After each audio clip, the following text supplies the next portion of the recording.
I think it's perfectly fine to pick up the book and turn to the table of contents and pick out a topic. I start out by talking about the many things that adult children do for their aging parents, because what better guide is there for what we need to plan for ourselves than what adult children are already being tasked with doing? Welcome to the My Future Business Show, where we get you in front of your best audience and keep you there.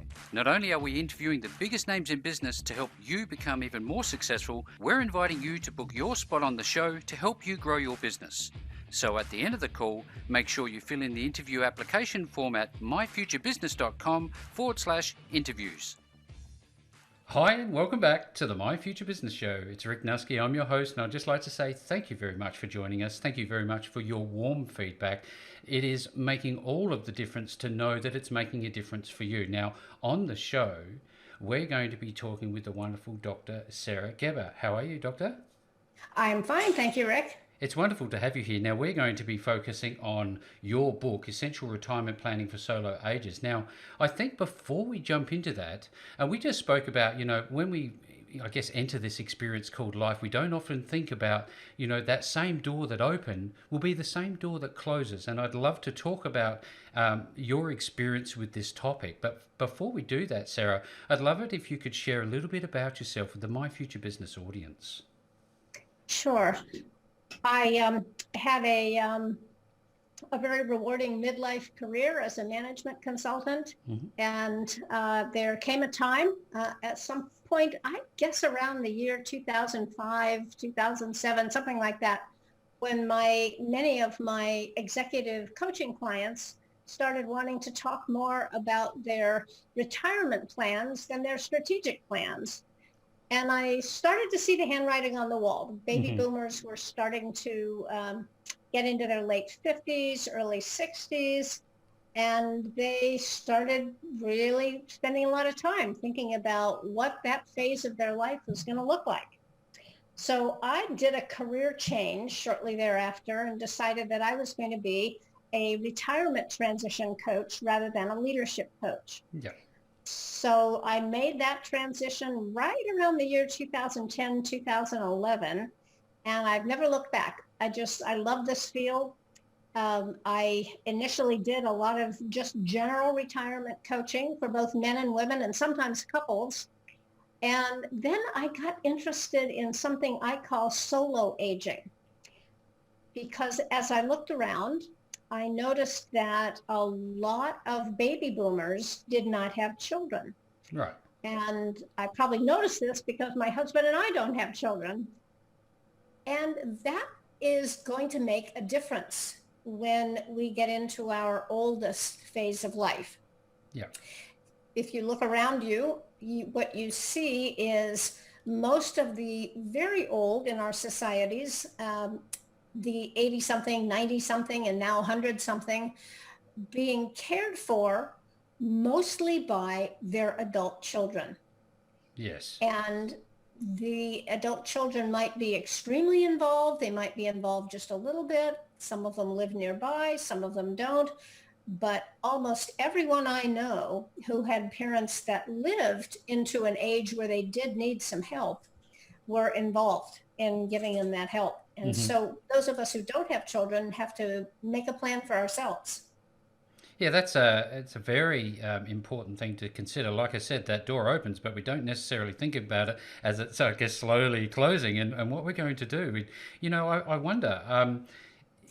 This could be somewhat a very isolating experience for us at a later date if we don't plan for this. So, what are some of the things that you're doing with the people that you're working with to, I guess, avoid things, psychological impacts like loneliness and things like that? Yeah, that's certainly one of the big bugaboos out there Mm-hmm. about being alone. And of course, some solo agers have a partner and Yep. some don't. And actually, the further I got into this, and when I started collecting data for writing the book and listening to people's stories, I was being told over and over again that it's not just people that don't have children that are solo agers. There's people that are solo agers for a lot of different reasons. Mm-hmm. They may have kids, but those kids may live 9,000 miles away. We have very mobile societies these days in the Western world. Yep. Uh, you may have children that you're estranged from, that you just don't see, and or children that, as we say here in the U.S., failed to launch. So there's all kinds of reasons why Yes. you might be a solo ager. And of course, a lot of people are aging without partners, and they certainly consider themselves solo agers. So it's become a bigger topic than just people who don't have children. And now that I've said that, I've lost sight of No, the no, original look, question, Rick. no, the fact is that, this is all about positioning yourself for later life, isn't it? This is almost very Yes, much akin to this, when you're in business mode, you're strategizing and positioning your business. Now we're positioning our lives. That's how important this yes, is. yes. We're strategizing for a later life. And there's really, I think it's sort of like that old three-legged stool that they used to talk about for retirement planning, only it has a different three legs now. Yeah. The three legs that I like to focus on are financial planning. Do you have enough money to last you for the rest of your life? And most people find that they need the guidance um, and the help, at least on a 1 or 2 time basis, from a financial planner Yeah. to make sure that their money is going to last. And if it won't last, then for most people, that means some changes to their lifestyle. Yes. So making that kind of assessment as early as possible is very important. Yeah. And when I say as early as possible, making that assessment in your late 50s or your 60s is great. Doing it in your 70s, yeah, you're a little late to the game. And any time after that, you're kind of taking your chances. Yes. So do that early on. And another leg of the stool, the second leg, is the legal leg. Do you have the necessary paperwork finished for, well, when I say finished, I mean, do you have a current version Yeah. of your will, Yeah. your advance directive for how you want to be cared for in your latest life? And I mean, just before death, Yeah. how you want your money dealt with. That becomes generally naming a power of someone to have your power of Of attorney, attorney. Yeah. both for health care and for finances. So you want to have a discussion with an attorney in order to put that in motion and have it there for the time at which you need it. And we don't know when we're going to No. need it. No. Sometimes we need it in a hurry. Sometimes things happen like a heart attack or a stroke, and we need somebody else to make decisions for us. Sometimes it happens more gradually. You may get a cancer diagnosis, or you may have some other kind of condition that you're managing, like diabetes. You get a little more warning that way that you're getting into territory where you may need someone to help you. Yeah. And then the third leg of that stool, and to me, really the most important leg, is your social network. Absolutely. Have you had the necessary discussions with the people that you're close to? And this goes for everyone, not just solo agers. This really is for everyone on the planet, Yeah. to make sure that the people that they love and the people that love them have an understanding of what you want later in life. And building and nurturing that social network is job one when you're in the retirement phase of life. Yes, absolutely. This is some sage advice. Thank you so much for sharing it with us. Now, I wonder, this could be quite confronting for those who are, I guess, enveloped in fear about this. What do you do to help people through this thought process? There's no one way for everyone. Some people find their way through the fear of death through talking about it. Some people find it through their church or synagogue. Some people find it through psychedelics. There's just so many different ways that people confront and work through their fear of death. Now, it's interesting to note that if you talk to hospice workers or people that are with the dying on a day in and day out basis, Hmm. in general, they'll tell you that when people know they're dying, and many people have time to assimilate and get used to the idea that their life is going to end. And, you know, we're all going to die. Yeah, yeah, Everyone, it's nobody inevitable. gets out of here alive. Um, That's the only so thing you can guarantee, isn't it? yeah, exactly, exactly. So it's just a matter of when. Yep. Um, and so to be thinking about it and acknowledging that we are all mortal is, I think, a very important part of life. Some cultures do this automatically. They do it throughout life. More of the indigenous cultures have no problem with death. Hmm. Hmm. People that are very devoutly religious often have no problem with death. And But, you you know, often see them celebrating it, don't you? yes, absolutely. I It's a think that's wonderful. passage. Yes, It's absolutely. one of the passages. Now you do some professional speaking. In fact, a lot of professional speaking by the looks of your web pages. You've had a lot of engagements. I do. Did speaking about something that you're passionate about come naturally to you? Yes, in a way it did. I've never had a fear of speaking to groups large or small. Hmm. And then I spent most of my career, as I said, in management consulting. But what that really came down to in terms of what I did was a lot of leadership development. And that meant I was teaching. I Yeah, was teaching people the principles of good leadership, the principles of effective communication. So I've really been doing it all my professional life. yeah. It just becomes second nature to you if you're doing it so often. It does, and I so enjoy it because I believe that in terms of solo aging, I have an important message for people, and I can reach more people that way than I can on the in the one-on-one coaching. Yeah, it's a calling. It must be. I wonder how it felt for you, and if you could share that first time that you worked with somebody, you talked about this, and I guess some of the outcomes that you've had working with clients.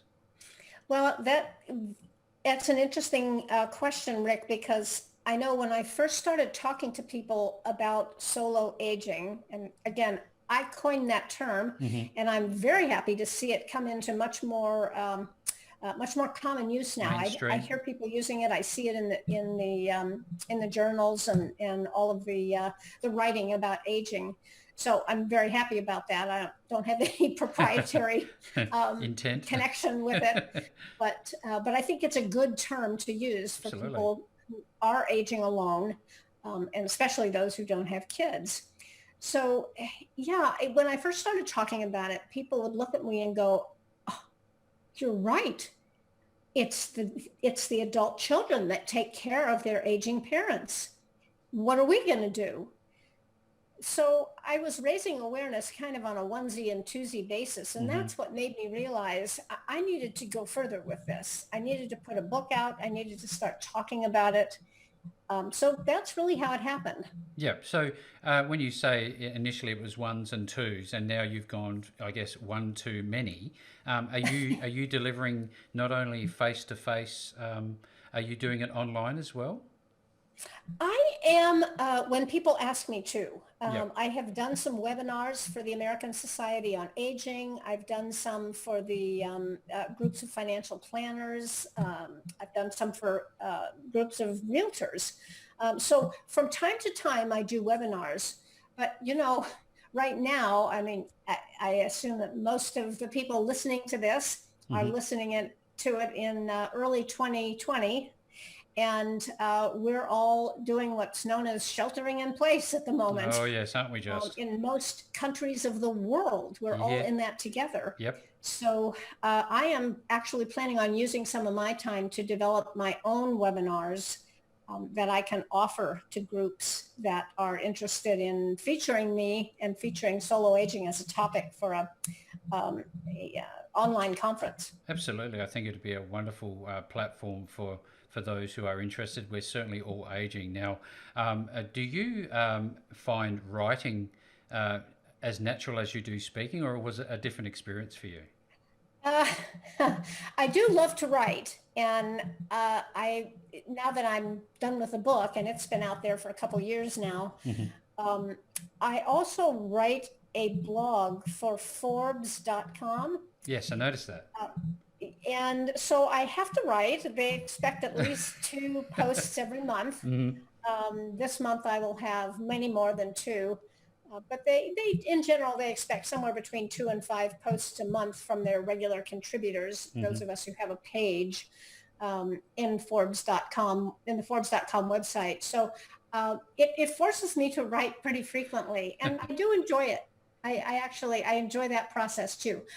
Compare the two, I enjoy speaking more. Yes, right. So, and with your book, I guess essentially you would have found that process as enjoyable writing the book. Tell us a little bit about that, I Judy. did. I really, I'm one of these rare people that actually enjoyed writing their doctoral dissertation. Hmm. So, Yes. so I think it's, from what I can tell, I'm a rare bird in that regard. But I did enjoy writing the book tremendously. I enjoyed the research. I enjoyed the interviewing, Yep. the stories that people told me, and putting it together was kind of like putting a puzzle together. How do you do it in such a way that it's meaningful for people? Yes, your academic rigor is obviously front and center, I'm sure. Now, I'm looking at some of the elements inside your book. I'm wondering if we can, I guess, talk about them in some more detail. Where Sure. is this a book that you read from cover to cover, or is it more like a guide? How do you consume this book? That's a great question.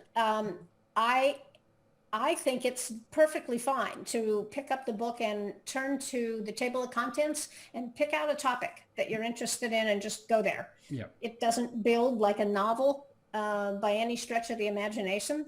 I start out by talking about the many things that adult children do for their aging parents, because what better guide is there for what we need to plan for ourselves Hmm. than what adult children are already being tasked with doing. So I start there. But if you're more interested in um, your choices for where to live, or there's one chapter on moving beyond the borders of the U.S. where I am, and Yeah. uh, there's kind of a little bit of everything in there. So it's perfectly fine to jump around and read the chapters that interest you. Yeah, I'd love to know a little bit more detail about what the content is. Is there any sort of like a checklist that somebody can utilize from this book about, I'm now 50. I guess 50 would be a trigger age for many people to go, you know what? If I look at the demographics and where I'm at in the middle of that, I'm halfway there. Is now the time? And what sort of questions do I start to ask myself? Well, there is a checklist in the back of the book, a kind of a general overall checklist. Um, but throughout the book, there are a number of worksheets and quizzes um, and various tools to help you kind of get an assessment of where you are with regard to certain things. Yeah. There's a very long checklist for people who are kind of in a quandary about where do I want to live during my retirement years. Yeah.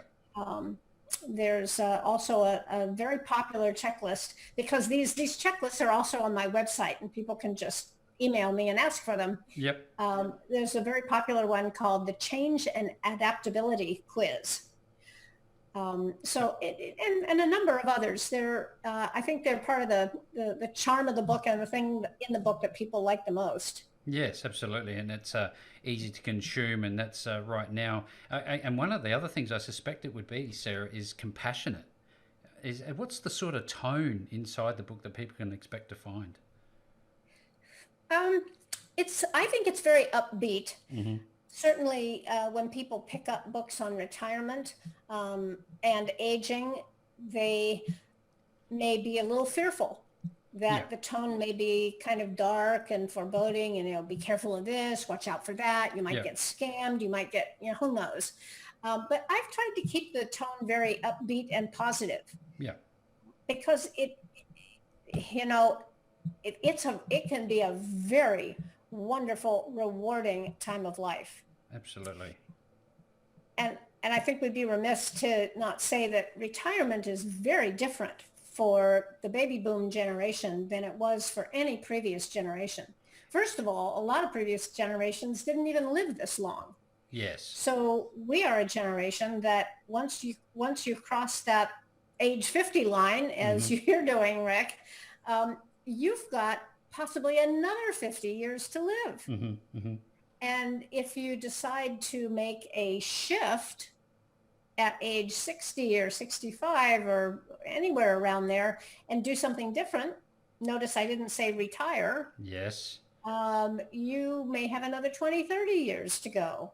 So most people are not doing what we would have thought of 20 years ago as a classic retirement. Yes.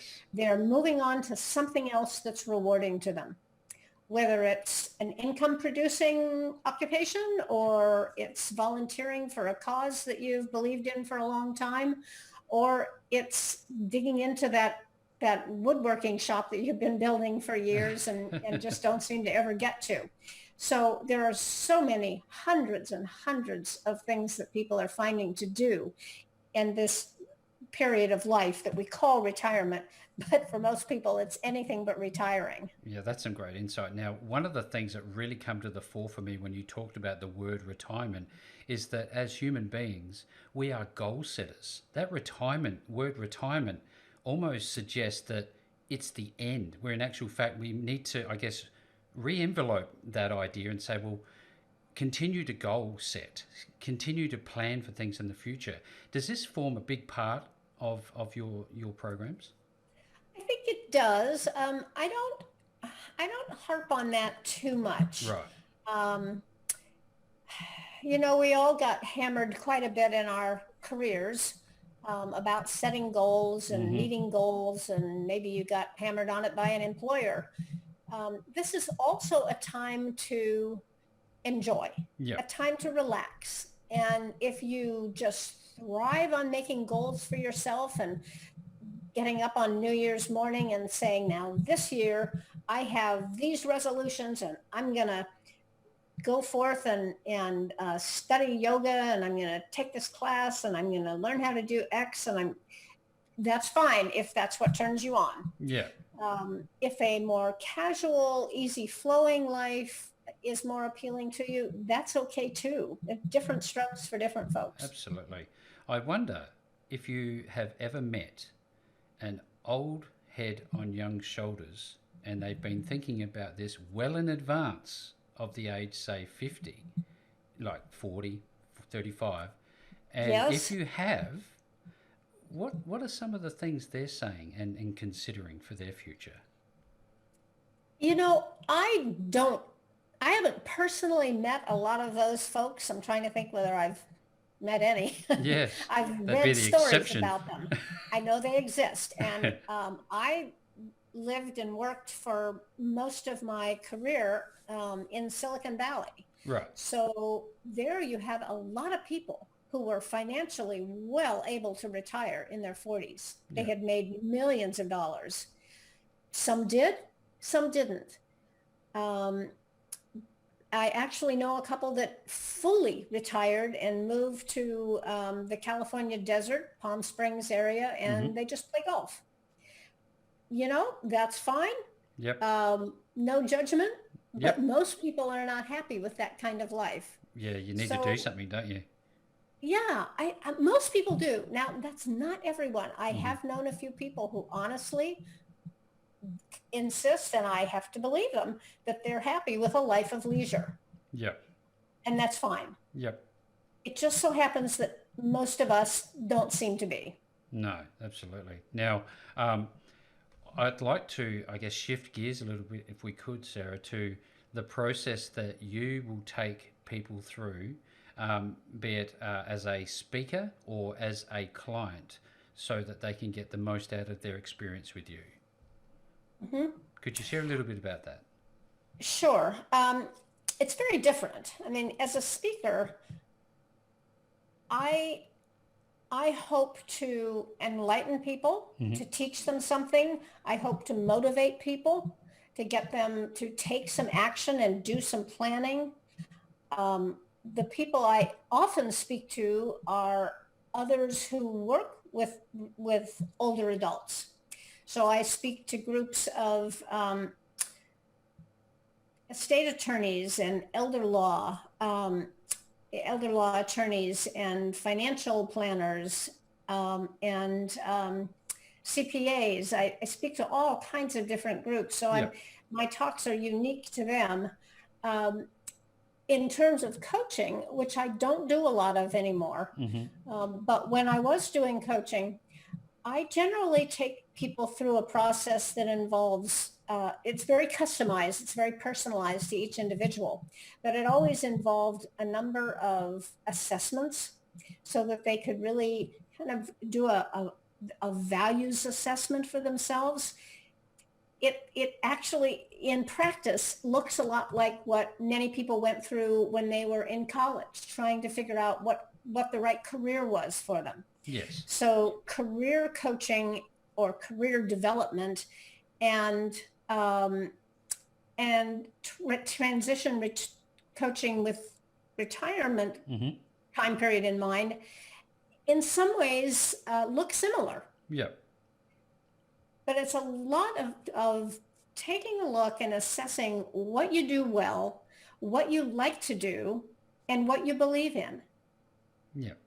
And those three, if you take a long inward look at those three things, I have no doubt that you will find something meaningful to do in your later years. Yeah, thank you. I wonder, should people be reassessing every couple of years once they've set out a plan? Every couple of years if things are changing? Oh gosh, it's such a personal question. Some people start off after they leave their midlife career. Some people start off like a house on fire, wanting to volunteer here and volunteer there, Yep. And then they realize that they're still spinning their wheels the way they used to for 25 years at work. Yep. And sometimes that's they go, well, no, wait a minute now. I'm not relaxing. I'm not really treating myself very well. I need to slow down. So that's not an uncommon thing. Um,